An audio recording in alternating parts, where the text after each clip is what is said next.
Hey everybody, it's Charles from HumbleMechanic.com here with David from CRP, and we are talking Serpentine Belts.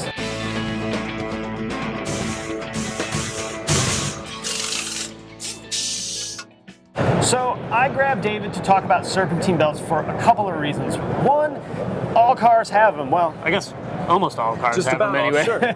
Most cars have them, and it's something I think that as a technician or as a mechanic, we are kind of missing today on checking them properly. You know, it used to be that I would look down at a Serpentine belt, especially one that was ribbed on both sides of the belt, and if there were cracks across the belt, it was time for a new belt. But over the last 7, 8, 9 years, it's really not been happening yet. We're still seeing Serpentine belts break and actually shoot off the car, and now you don't have air conditioning, which is the one most people notice first, power steering perhaps, an alternator light comes on.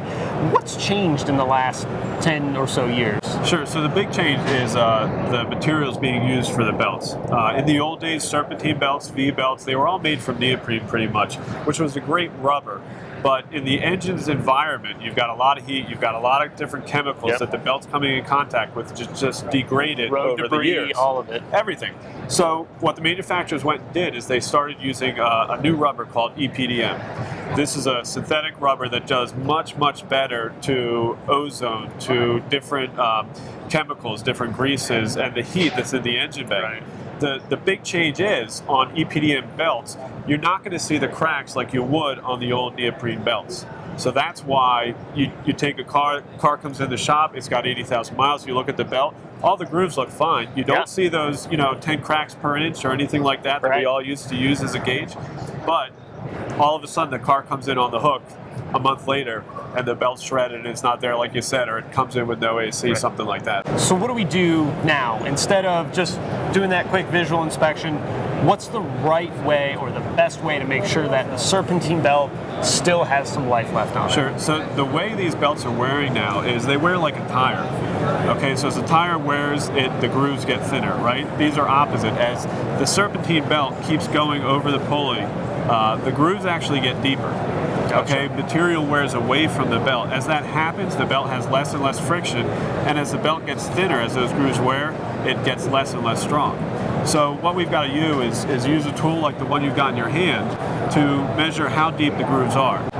With that tool, if you can see light between the teeth and the belt, you know it's at about the end of its lifespan and it's time to change it. So here we're using this tool and we're testing. This is what it would look like on a brand new, right off the shelf Serpentine belt. You got no light, you got very little to no movement, whether you're using it on the tooth side or whether you're laying it across the belt long ways like this.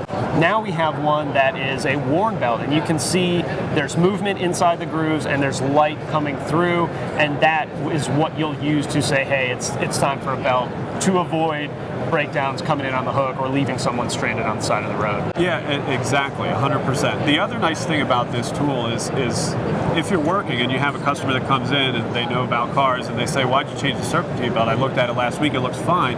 You can use the tool to explain to them why you changed it, the need for it, and educate the customer. Right, and that's the big thing. You know, you look at these two belts just here, and you can't really tell the difference, but when you get the tool on them, it's crystal clear that one is new and one has a bunch of miles on it. Sure. And even looking at the non-ribbed side, it's still really hard to tell that a belt is worn or about to break unless it's actually starting to separate altogether. Right. And I've seen that a bunch of times where the ribs of the belt look fine, but the belt's in three pieces kind of around it. That kind of does bring me to another question, though, is a while back someone emailed me and they're like, Charles, do you replace the Serpentine belt and a tensioner together? And I was always, no, if the belt goes bad, if the belt's cracked or whatever, you put a belt on it and go on with life. But I've since realized that might not be quite the best way to approach it. What's going on with the tensioners and the belts and kind of almost becoming their own assembly? Right, so one of the things that's happened is when everybody moved to EPDM, belts went from lasting 50 or 60,000 miles to lasting 80 to 100,000 miles. So their lifespan is about doubled what it was. All the tensioners and idlers that you see every day, they're pretty much designed the same way. Gotcha. So technology didn't change there, but it did on the belts. So now you're seeing these tensioners expected to go twice as long before they're even inspected when the belt's off and somebody's checking, making sure the bearings are okay. The other thing, like you mentioned, a lot of the pulleys are now plastic. Yep. So in that environment where you've got a lot of heat and stress, you'll start to see some wear on those pulleys as the belt and the pulley, like you said, wear in together as they're a complete assembly. So if you put a brand new belt on that pulley that's got this groove from the other belt, you're potentially wearing this other side of the belt considerably faster than if you were to replace them as a whole entire assembly. Right, so that groove is going to force the new belt to move into the exact spot where the old belt was. The other big thing is bearings and grease, right? Yep. So on any new tensioner, you've got a bearing that's packed with grease. So if you sit there and you spin it, it's going to spin a little bit, but that grease is going to slow it down. The good thing is that grease takes care of reducing friction. On an old one like you see, when you sit there and spin it, it just freewheels for a while because that grease is broken down. Sometimes it slips through the seals, things like that. And you can also usually hear it that it's a little bit louder. Yeah, or when feel you a little spin yeah, you'll hear the bearings spinning around in there, right? The other big thing is since these belts now last 80 to 100,000 miles, when you're changing that belt, you're expecting those idlers and tensioners to last the same mileage. So if you're doing that belt change at 80,000 miles and it's got the original idlers tensioners, are you thinking that those idlers and tensioners are going to last to 160,000 miles, 180,000 miles, or is one of them going to fail? And if they fail, and if somebody, one of your customers comes back to the shop with the car on the hook or no AC, they're not going to be happy. Right, you just did this, so then as a technician, it becomes my fault for either not recommending the whole thing or the right thing to a customer, or it essentially becomes a workmanship issue at that point. The other great thing is, while you're in there changing the belt, it doesn't take that much longer to change all the idlers and tensioners.